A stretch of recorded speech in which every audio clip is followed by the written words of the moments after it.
Pärast Prantsuse armee kaotust Leipzigis ja Fontainebleau rahulepingut pidi vaenlaste poolt alistatud Napoleon 4. aprillil 1814 troonist loobuma. Leping määras talle eluaegse sissetuleku ja valitsemisõiguse Elba saarel. 1814. aasta 3. mai õhtul saabus eksimperaator Inglise fregati Undaunted pardal Portoferraio lahte. Kindral Talesmäe, asjaolud sundisid mind loobuma Prantsuse troonist, tuues seeläbi oma õigused ohvriks isamaa huvidele. Ma jään valitsejaks Elba saarel ja Portoferraio ning Porto Longone kindlustuses.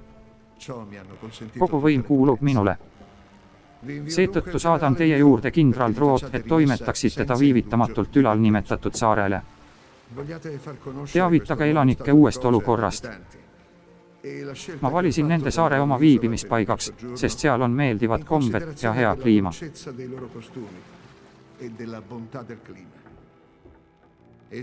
Nad jäävad alati minu kõige siirama huviobjektiks. Napoleon.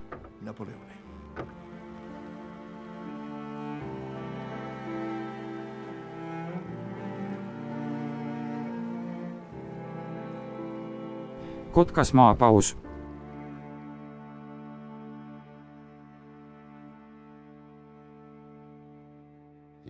Minu arvates on Napoleon põnev tegelane nii filmis kui kirjanduses. Elba ja Püha Helena saare vahelised aastad on emotsionaalselt kõige valusamad ja huvitavamad, sest need annavad pildi mehest ja geeniusest, kes oli sunnitud tervest oma elust kokkuvõtte tegema.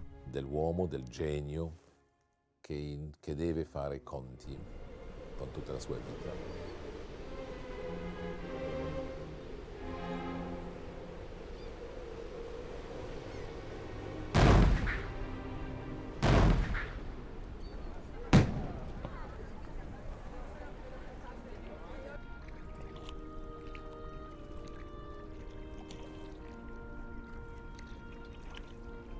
Forte! Calmez-vous!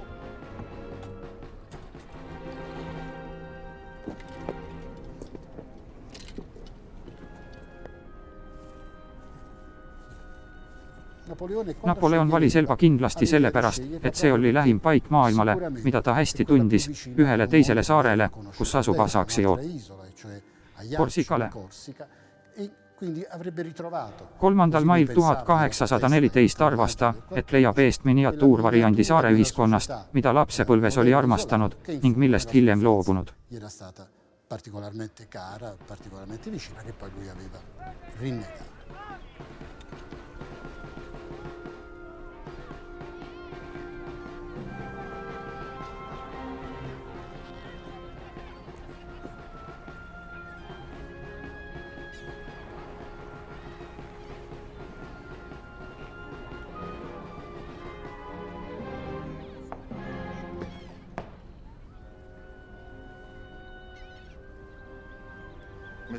Härra linnapea, võtke see tagasi. Ma usaldan selle teie kätte. Ma ei leiaks väärikamat meest, kellele see usaldada. Väga palju hakkab sõltuma, mõtles kindlasti Napoleon saarel maabudes, tema suhetest saarega.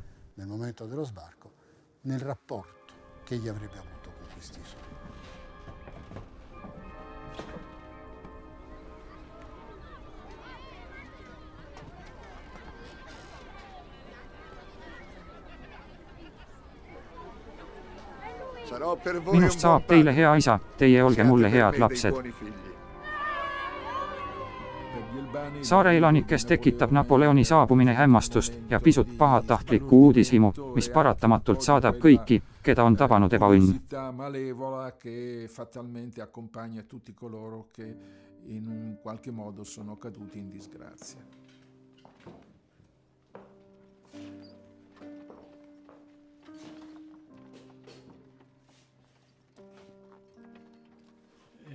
Majesteet, andestage mulle. Meil oli vaid mõni tund aega ruume teie saabumiseks valmis seada.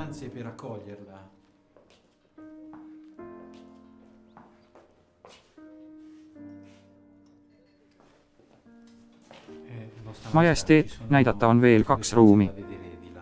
Sellest aitab. Võite minna.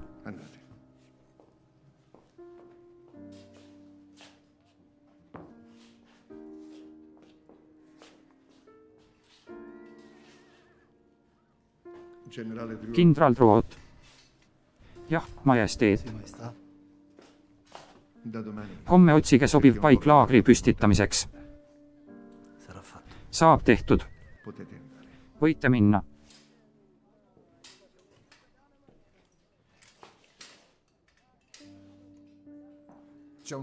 Kuulsusrikas minevik, täiesti ebakindel tulevik ja mõnevõrra alandav olevik tekitasid üheskoos dramaatilise pinge, mida saare elanikud otsekohe tunnetasid. Una tensione, una vera e propria tensione drammaturgica che viene immediatamente percepita dagli albani. Mu kallis Marie-Louise. 4 päeva seilasin rahuliku ilmaga, see polnud sugugi kurnav. Olen saabunud Elba saarele, mis on väga võluv. Meie ulualune on keskpärane, kuid mõne nädala pärast olen end paremini sisse seadnud. Ma pole sinult uudiseid saanud, see on igapäevane piin. Minu tervis on suurepärane. Hüvasti, kallis sõber, sa oled väga kaugel, kuid minu mõtted on Marie-Louise'iga. Emba hellalt minu poega. Sinu Napoleon.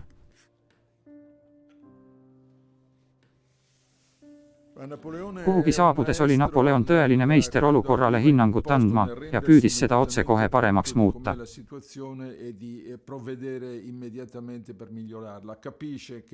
Ta taipab, et ei saa elada linnavalitsuse palees ja valib otsekohe endale ideaalseks residentsiks Villa dei Mulini.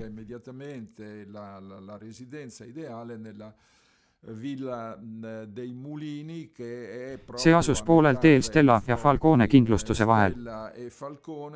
See oli ideaalne asukoht.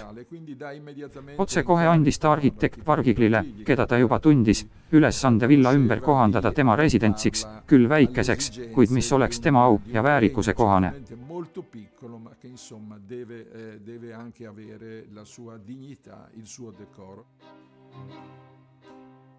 Napoleon lasi Villa dei Mulinis põhjalikud ümberehitused teha.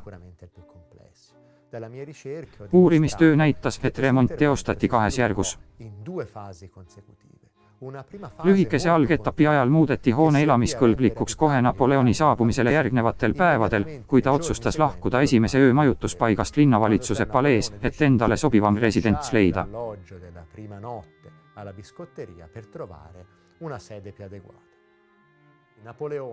Kõigepealt värskendas Napoleon hoone alumise korruse, et sinna teha oma isiklikud eluruumid.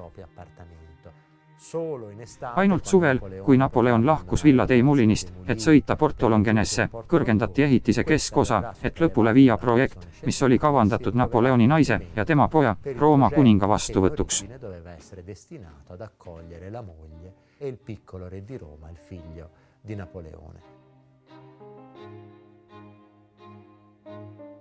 Oodates uue residentsi valmimist, asus Napoleon kohe avastama saart kogu selle ilus, et näha, mida kasulikku sealt leida, sest tema eelarve on äärmiselt napp.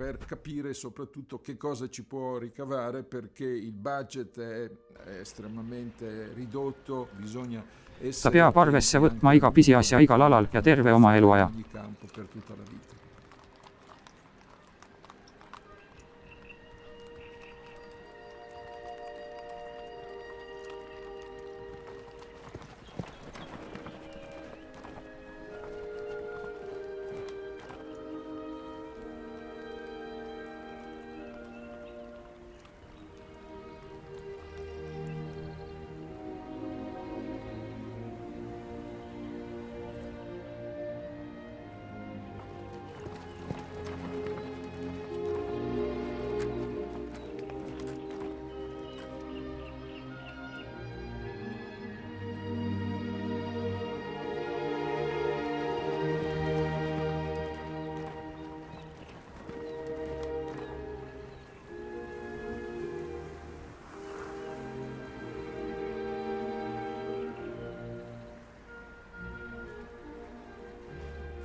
saar on tõesti väga väike, ta vaatab selle üle 3-4 päevaga ja taipab, et siin pole palju näha.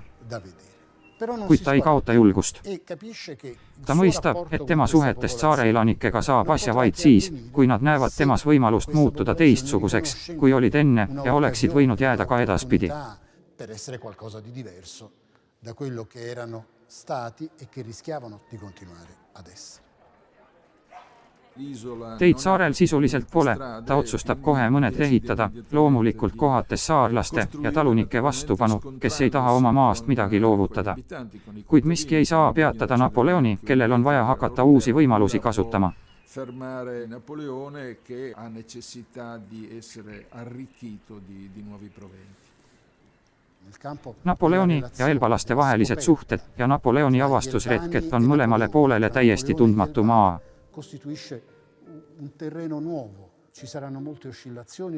Mõlemal pool on palju meelemuutusi, on tõrkumist ja nõusolekut, hetki, kui kõik tundub olevat liialt ebakõlas, hetki, kui saarlased peavad end õnneseenteks, et neil on nii suurte võimete ja haardega valitseja.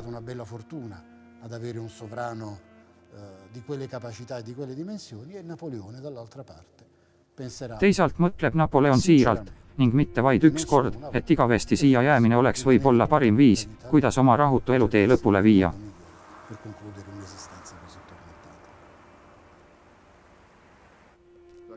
Las tuleb sisse.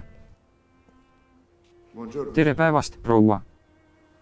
Andestage, nägin siin palju mehi, mõtlesin, et te olete siin. Tahtsin teid lähedalt näha, majesteet. Kus te elate? Mul on väike maja teisel pool küngast. Kas te harite maad? Mu mees suri.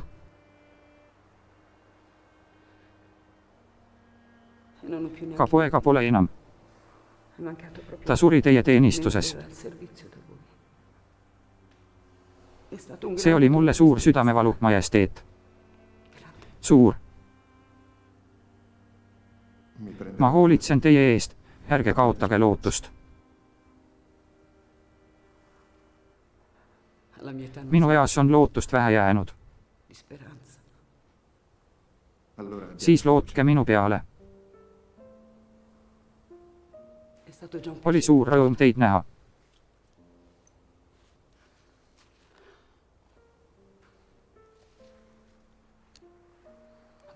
Tänan. Tänan teie, majesteet, tänan.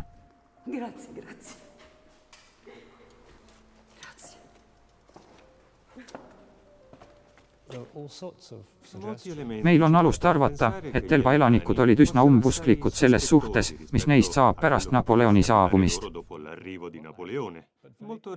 Kuid peagi tekkis neil kindlustunne, et Napoleon tegutseb nende huvisid arvestades.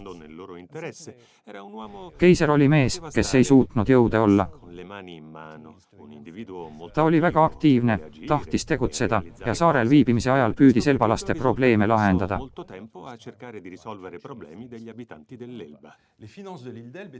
Elva saare rahaline seis oli kohutav, sissetulekud olid väikesed. Midagi teeniti kalapüügi ja talupidamisega, kuid sellest kaalukamad olid Napoleoni ohtrad kulutused. Ta tahtis jätkata elu keiserlikus residentsis, tal oli väga võimas armee ja see kõik maksis palju.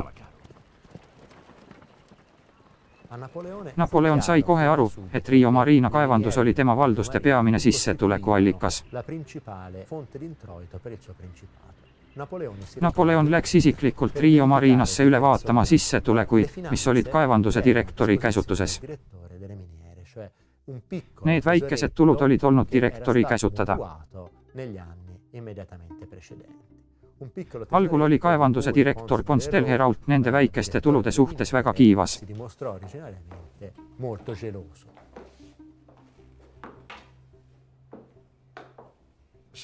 Võtke istet. Majesteet.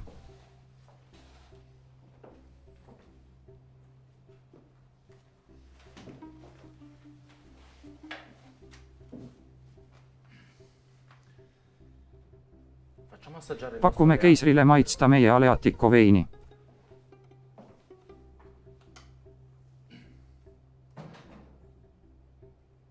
härra Pons, kindral Bertrand käskis teil üle anda teie valduses oleva raha, kuid te keeldusite seda tegemast. See on tõsi. Certo, è così. Ja mis põhjusel? Perché io non faccio Sest ma nulla ei tee midagi, mis käib minu südametunnistuse vastu. Südametunnistuse pärast olge mureta, selles käsus pole midagi kahtlast. Valitsuse omand, mille ma Elbale eest leidsin, kuulub nii otseselt kui kaudselt vaieldamatult minule. Seepärast käsin teil teha, mida ametiisikud taolistel puhkudel teevad, minule ette nähtud rahalised vahendid üle anda.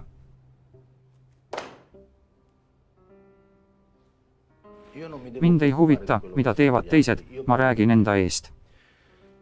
Kuni 11. aprillini kuuluvad kaevanduse tulud Auleegioni ordule ja ma teen kõik minust oleneva, et te need endale saaksite. Vaadake, majesteet. Ma ei pea alluma käskudele, mis ohustavad minu au. Ärge arvake, et ma tahan teie au ohvriks tuua. Ka mina vastutasin suurtükiväe rahade eest ja lahkudes andsin vastust mehele, kes oli minu järglane. See ei haavanud minu au. Ma annan meeleldi aru nendele, kes on ametis, kuid minu silmis, majesteet, ei esinda te kehtivat võimu. See vaidlus tuletab mulle meelde teie vaidlust Auleegioni ordu varahoidjaga.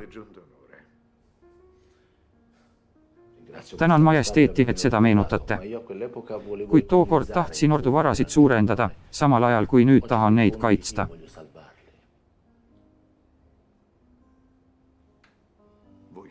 Te teete, mida ma käsin. Ei tee. Härra Pons, tuletan teile meelde, et ma olen endiselt keiser. Majesteet, tuletan teile meelde, et ma olen endiselt prantslane.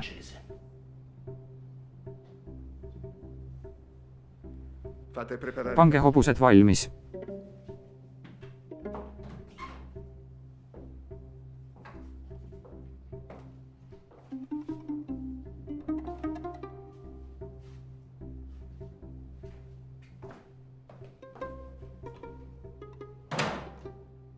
Napoleon on Napoleon. Iial polnud keegi tema poole niimoodi pöördunud ja Pons tegi seda korduvalt. Napoleon käis veel mitu korda kaevanduse tuludest rääkimas, neid üle hinnates ja petlikult lootes, et need lahendavad tema mured. Ometigi püüab ta Ponsi ümber veenda.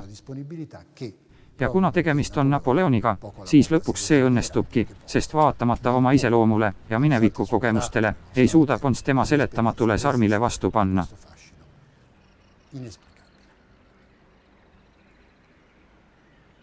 Kuigi lühiajaline, annab Napoleoni viibimine Elbal väga intiimse ja isikliku pildi keisrist inimesena.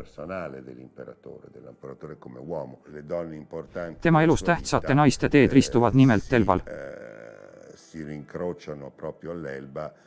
Nii nendel, kes on kohal, nagu Maria Walewska, tema ema, õde Pauliine, kui nendel, keda seal pole, sest nimelt tänu eemalolekule meenutatakse neid palju.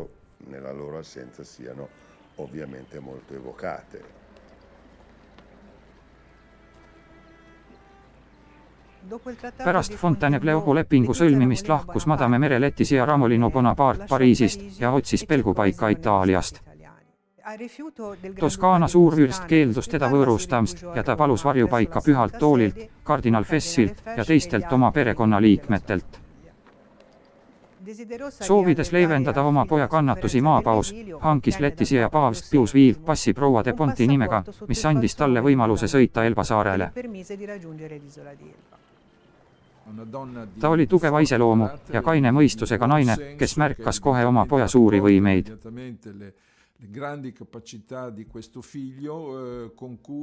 Ta rääkis pojaga nagu võrdsega, andis talle alati head nõu ja tegutses väga väärikalt.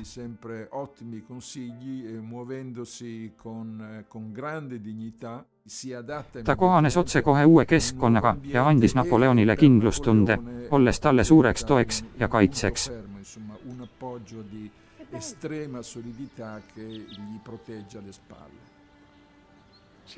Räägitakse, et Elisa on Viinis külas. see lõhn, kui kaua pole ma mere ääres olnud. Quanto tempo lontani dal mare. Mõned ütlevad, et ta kolib Pariisi.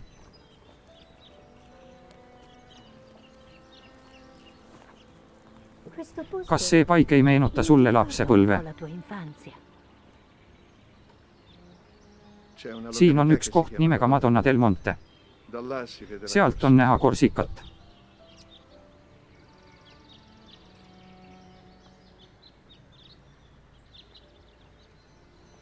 Varsti tuleb siia ka Pauliine.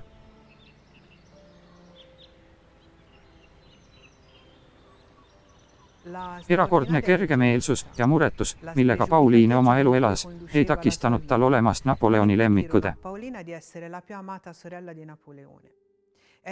Ta saabus Elba saarele sügisel ja vaatamata tõelisele või teeseldud nõrgale ja põdurale tervisele, võttis ta venna nõusolekul otsekohe enda peale meelelahutuste korraldaja rolli.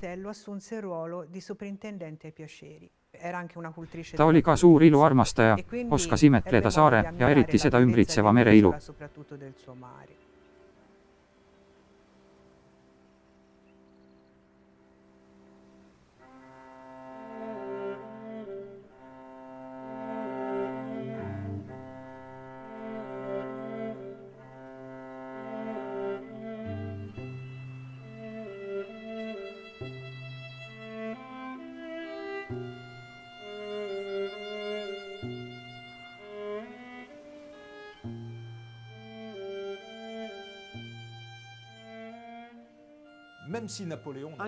Ehkki Napoleon ei suhtunud oma peresse kuigi suure südamlikkusega, hoidis Bonaparte perekond alati tugevasti kokku.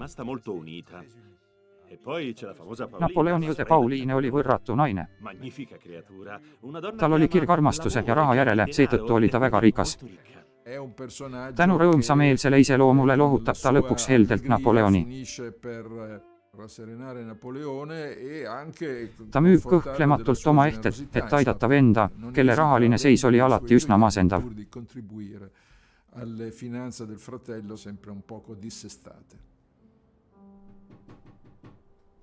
Sisse! Napoleon.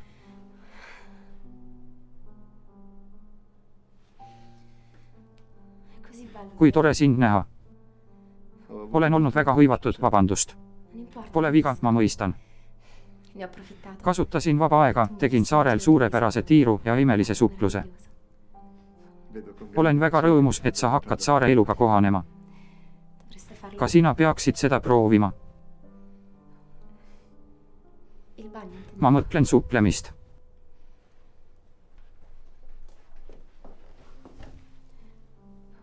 Olen väga tänulik selle eest, mida sa tegid. Millest sa räägid? Kui palusin sinult abi maja ostmiseks San Martinos. Sa tead, et ma ei hooli kalliskividest. Ja samuti. Olen õppinud teatud kingitusi mitte kalliks pidama. Napoleon. Sa oled mulle väga kallis. Nagu ka sinu meelerahu.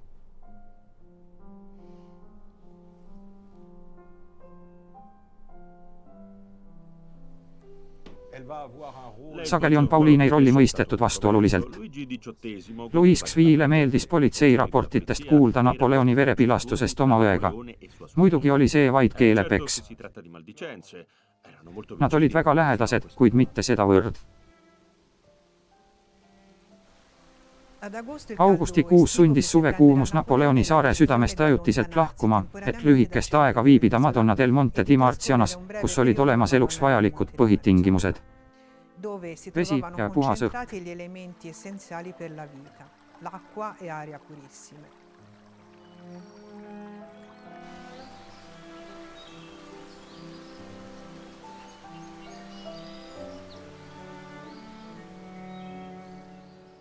Selles piirkonnas paiknevad saare kõrgeim mägi, värviküllased maastikud, rohelised metsad ja silmapiiril sinetav meri lausa kutsuvad puhkama.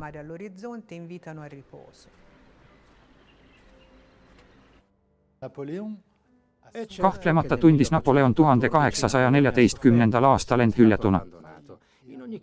Kindlasti tundis ta end reedetuna ja peaaegu kõigi poolt hüljatuna. Elvale saabudes palub ta lakkamatult, et naine tuleks koju tagasi. Ta kirjutab Marie-Louise'ile, kes on Viinis, paludes tal enda juurde sõita ja poeg kaasa võtta.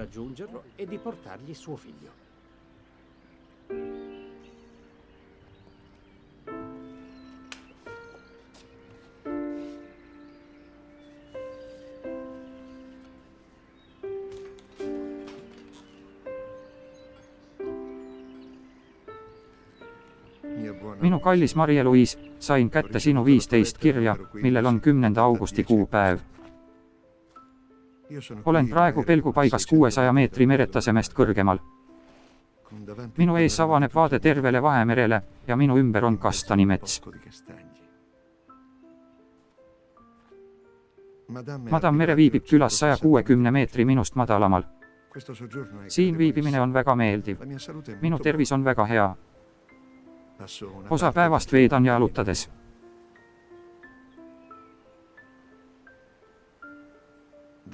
Väga tahaksin taas näha sind ja oma poega.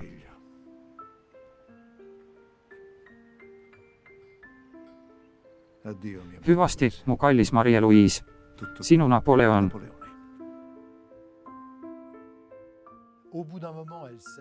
Teatud hetkel lakkab naine kirjadele vastamast. Tundub, et ta on väga kiiresti oma elus uue lehe pööranud.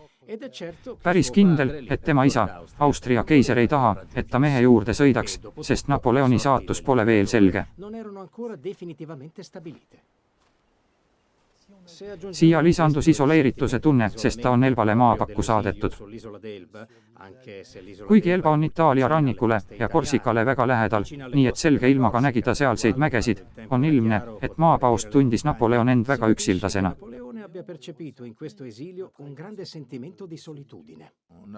Peagi taipas Napoleon, et Marie-Louise ei tule Elvale. Kahtlemata on see talle hoob ning võib öelda, et ka suur alandus.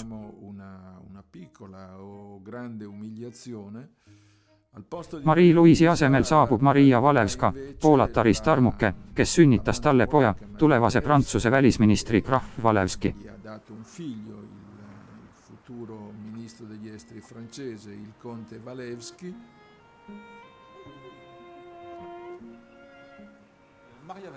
Maria Walewska, kes oli alati Napoleoni toetanud ja 1814. aastal käis isegi Fontainebleaus temaga kohtumast, saabus nüüd Elva saarele.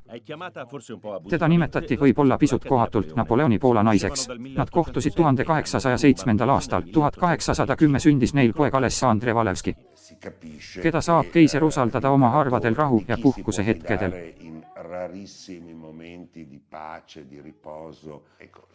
Ta saab usaldada Maria Walewskat, kes on talle jäägitult tustav ja ei reeda teda iial. Maria Walewska oli Napoleonisse väga armunud ja jäi talle truuks. Mõju, mida Napoleon talle avaldas, oli sügavalt emotsionaalne ja seetõttu on Maria Walewska romantilise lojaalsuse eeskuju.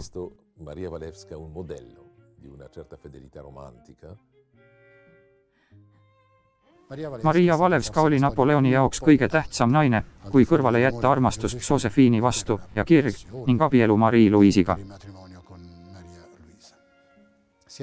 Nad kohtusid Poolas, kuhu naine oli kutsutud Napoleoni võrgutama, et võiks tekkida võimalus Poolale vabadus kätte võita.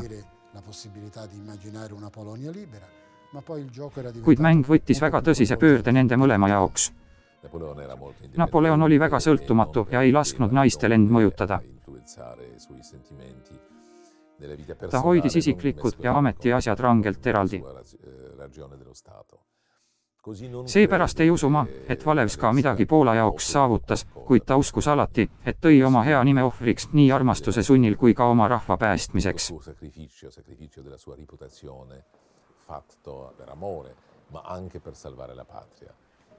Kuid seda päästmist ei tulnud iial. Andestage mulle, majesteet. Prantsusmaal kasvab inimeste rahulolematus.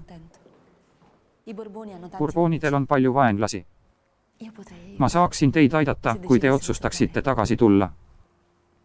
Mul on kavas rääkida Muratga ja püüda noorele Alessandreile mingeid valdusi hankida. Nende abil saaksime. Ei, Maria, ma usaldan sind, kuid praegu pole õige aeg lahkuda. On ilmselge, et selle lühiajalise saarel viibimise asjaolud olid kahtlased ja ebaselged.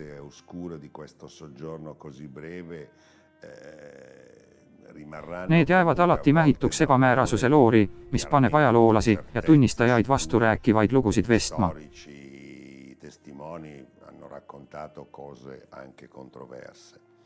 Üks on kindel, Napoleon püüdis tegelikkust varjata ja seda külaskäiku Elva elanike eest saladuses hoida.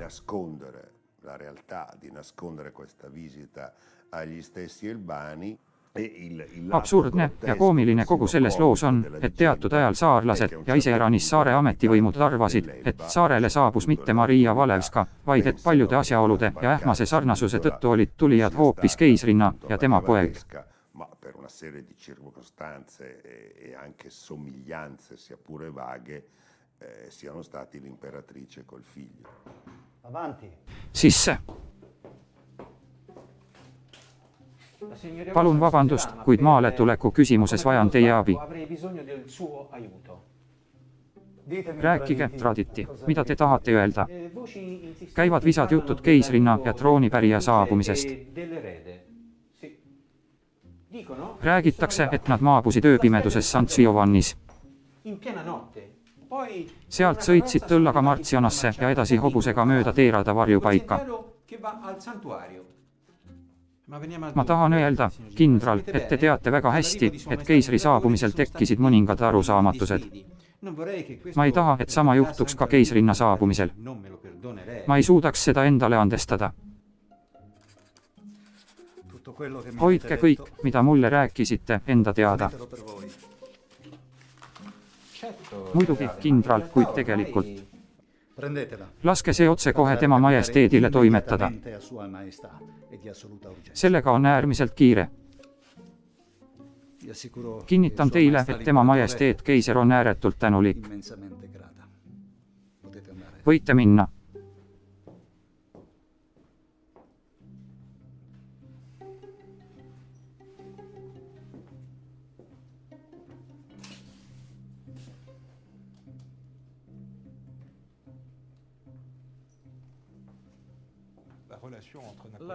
Napoleoni ja Maria Walewska suhe oli nagu sõjamehe meelelahutus. Napoleon oli riigimees, muidugi rõõmustas ta naist nähes, tal oli rõõm teada saada, et pojal läheb hästi. Kuid ta poleks eales ohustanud oma positsiooni Elval üksnes selle lõbu pärast, et armuke on tema juures.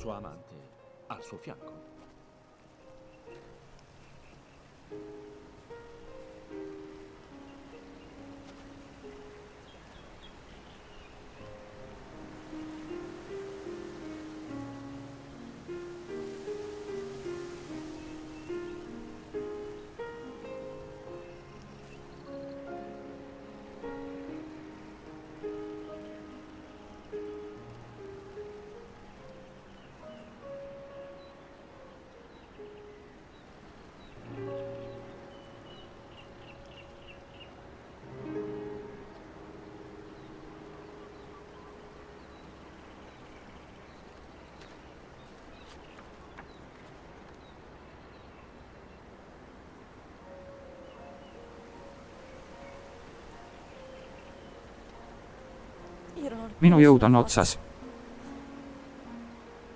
Saatus on minu vastu. Saatus on meie vastu. See pole esimene kord, kui mind teist eemale tõrjutakse. Fontainebleaus ei tundnud nad minu vastu halastust. Ma veetsin öö vaikselt nuttes ja isegi ei kohtunud teiega. Te meenutate mulle liiga valusat aega, kui mitte ainult saatus, vaid ka maailm ja Jumal ise on pöördunud minu ja minu maa vastu.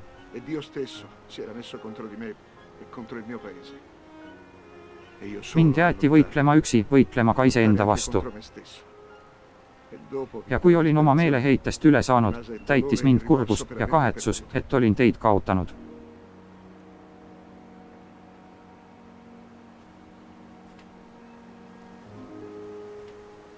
Ärge lisage praegusele kurvale hetkele ka neid piinavaid mälestusi.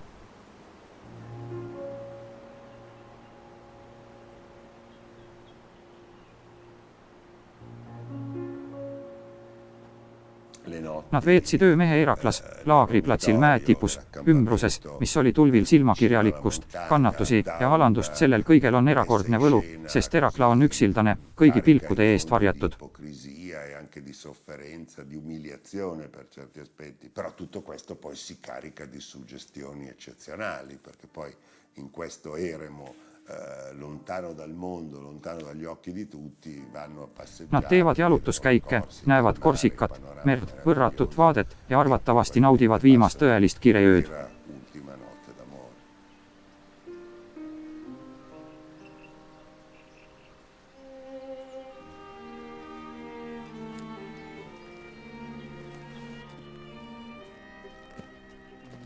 Võimalik, et Napoleoni tunnetes toimus muutus. Mai ja oktoobri vahelisel ajal oli Napoleon sunnitud kujutlema, mida ta endaga peale hakkab aastatel, mis ees ootavad.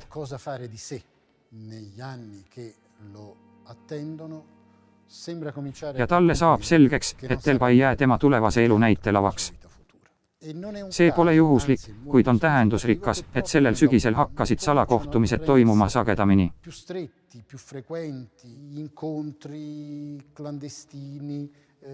Napoleon hakkab saama rohkem uudiseid ja tal tekib suurem huvi väljaspool saart toimuvate sündmuste vastu.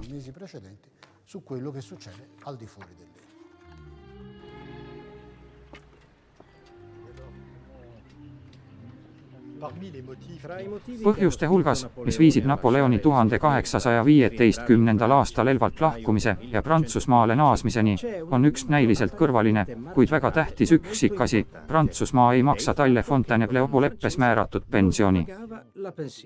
che era stata prevista nel trattato di Fontainebleau.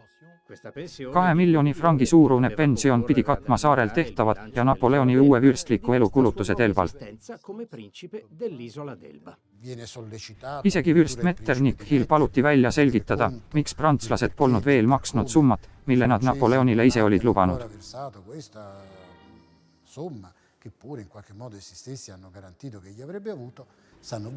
Nad teavad väga hästi, et raha maksmata jätmine on võimas vahend Napoleonile surve avaldamiseks.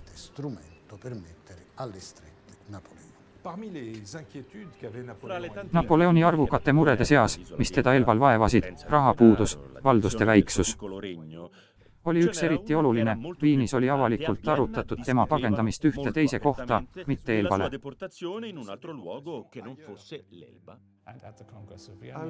Viini kongressil oli üheks liitlaste eesmärgiks leida lahendus, mis vähendaks Bonapartide võimalust Pariisi naasta.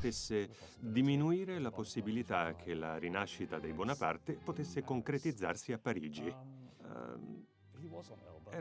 Napoleon oli Elbal, nii oli otsustatud, kuid mõnede arvates oli Elba Euroopale liiga lähedal ja see kujutas endast ohtu.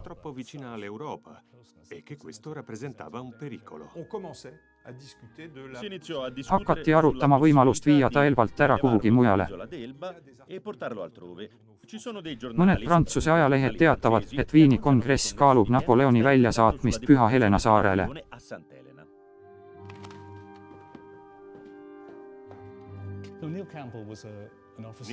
Neil Campbell oli sõjamees, Briti armee ohvitser, kes suutis enda peale võtta 2 rolli, sõjamehe ja diplomaadi oma.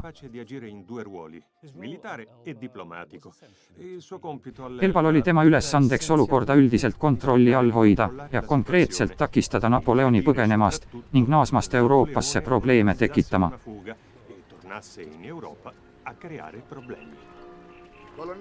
Kindral Campbell.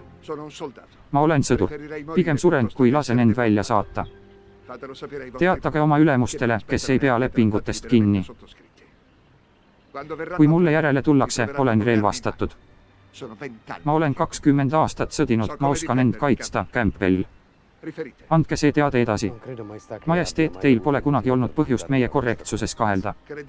Arvate, et ma ei tea, mida Inglismaal ja Viinis minu tulevikust räägitakse. Mul pole spioone vaja, seda kirjutatakse lehes. Oht oli reaalne, kuid mitte kohene, sest mõned riigid olid Napoleoni ümberasustamise vastu. Eelkõige Inglismaa. Inglaste arvates sätestas Fontainebleau leping rahvusvahelised kohustused ja seepärast, kui Napoleon ei teinud mõnda lollust, polnud põhjust teda Elba saarelt välja saata. Non vi erano motivi per espellerlo dall'Elba. Sellest hetkest, kui Napoleon valis Elba, teadis ta suurepäraselt, et see on ajutine olukord. Ta teab, et saab lahkuda ja et sealt on lihtne põgeneda. Ma arvan, et kohe algul, olles väga kaalutleva loomuga, oli ta täpselt vaaginud kõiki eeliseid, mida selline lahendus talle tooks. Tutti i vantaggi che poteva ricavare da una soluzione di questo genere. Napoleon oli mängur. Ja nagu kõik mängurid, pani ta lootuse peos olevatele kaardidele. Kui olid halvad kaardid nagu 1814. aastal, siis võis ta kujutleda end Elba saare valitsejana. Aga kui vedas ja kaardid olid head, nagu öeldakse, siis kasutab ta seda täielikult ära ja lõikab olukorrast maksimaalselt kasu. Ma tean, mis teile muret teeb, ema. Kas sulle ei tee? Muidugi teeb. Kuid me ei saa midagi parata. Ta ütleb, et tema rahvas ja riik ootavad teda. Ta tunneb, et see on tema kohus, mõistad. Ma olen väsinud. Väsinud unetutest töödest.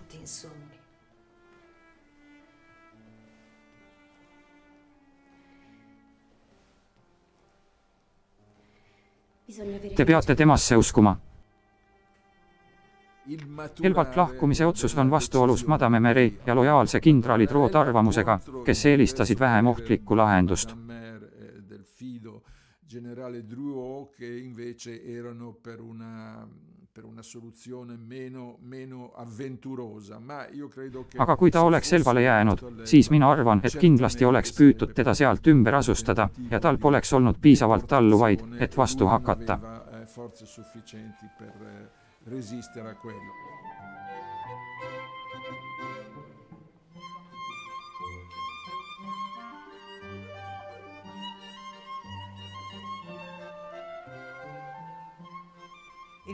kahekümne 25. veebruaril 1815 korraldas Pauline Bonaparte uhke maskipalli eesmärgiga varjata oma venna liikumisi.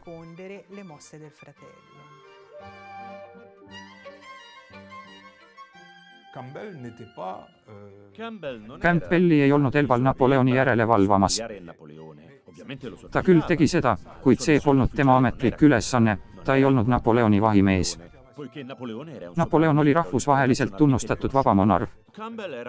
Campbell osales rõõmuga kõigil sündmustel ja kohtus keisriga nii sageli kui võimalik.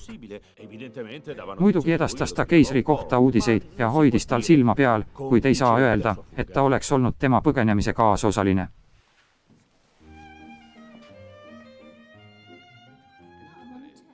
Très probablement dès le premier jour. Väga tõenäoline, et Napoleon alustas lahkumisettevalmistusi esimesest päevast, juhuks kui peaks tekkima soodne olukord. Et olukord oleks soodne, oli vaja kahte asjaolu, soodsat olukorda Prantsusmaal, kui katse Pariisi jõuda peaks olema edukas, ning võimalust Elbalt lahkuda.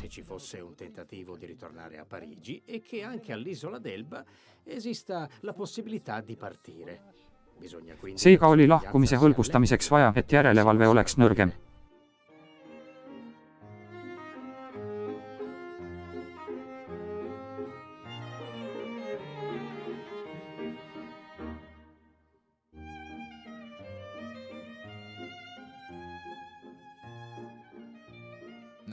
Loomulikult oskab Napoleon osavalt valida ideaalse hetke, mis tekib siis, kui kindral Campbell lahkub saarelt Livornosse ja seejärel Firenzesse armuseiklustele.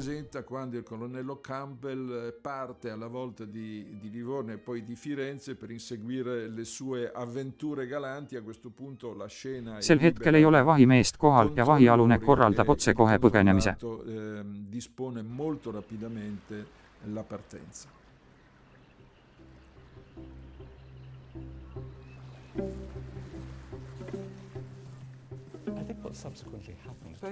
Ma arvan, et see, mis edasi juhtus, oli kõigile üllatuseks. Briti laevastik patrullis Vahemerel ja valvas Elba saart, kindlustades, et Napoleon ei põgeneks. kuid Napoleon ei olnud täielikult isoleeritud. Tal oli perekond, tal olid sõbrad, liitlased Itaalias ja Lõuna-Itaalias, kellega ta pidevalt sidet hoidis. Tema lahkumine oli hoolikalt ette valmistatud. Et vältida uudise lekkimist, suleti sadam mõneks päevaks. Kasutati kõiki olemasolevaid laevu. Pardaleminek toimus väga kiiresti ja Napoleonil õnnestus seda saladuskatte all hoida, vaatamata sellele, et spioon, tuntud õlikaupmees, saatis teate, mis osutus väga täpseks, kuid ei jõudnud õigeks ajaks pärale. Che si riveleranno poi molto corrette ma che non arriveranno in tempo.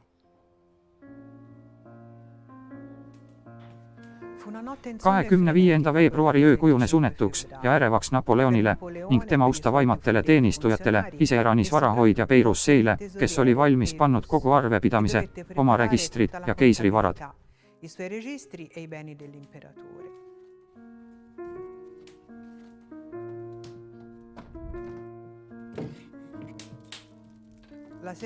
Kahekümne 6. veebruari õhtul kutsus Napoleon linna tähtsad isikud oma residentsi ja teatas neile lahkumisest, jättes saare valitsemise nende kätesse.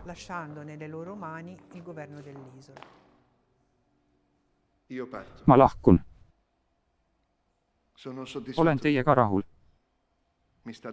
Olete mul südames ja ma ei unusta teid. Annan selle linna teie kätesse. Ja selle kinnituseks, et usun teisse, jätan siia oma ema ja õe.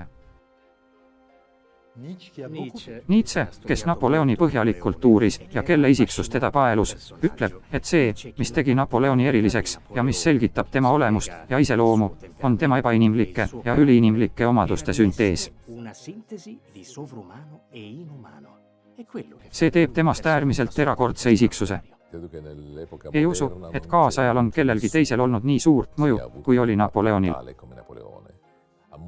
Ta moderniseeris Euroopa. Seetõttu oli ta huvitav inimene, tõeline geenius. Oma rutakal lahkumisel jättis ta lahtiselt lauale raamatu, mida oli parasjagu lugenud. See on tähtis üksikasi, sest raamat on keiser Karl V'st, kuulsast Hispaania kuningast, kes ühel hetkel väsis ära. Elu viimased aastad veetis ta kloostris võimupingetest eemal.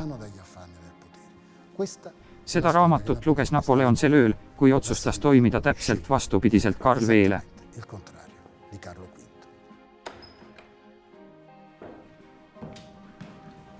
Avatuks jäänud lehekülg on viimane teadmine, mille saame Elbal veedetud kuude põhjal Napoleoni elust ja temast kui inimeselt.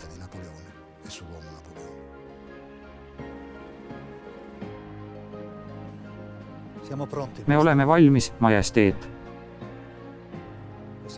Võime lahkuda, millal soovite. Kohe.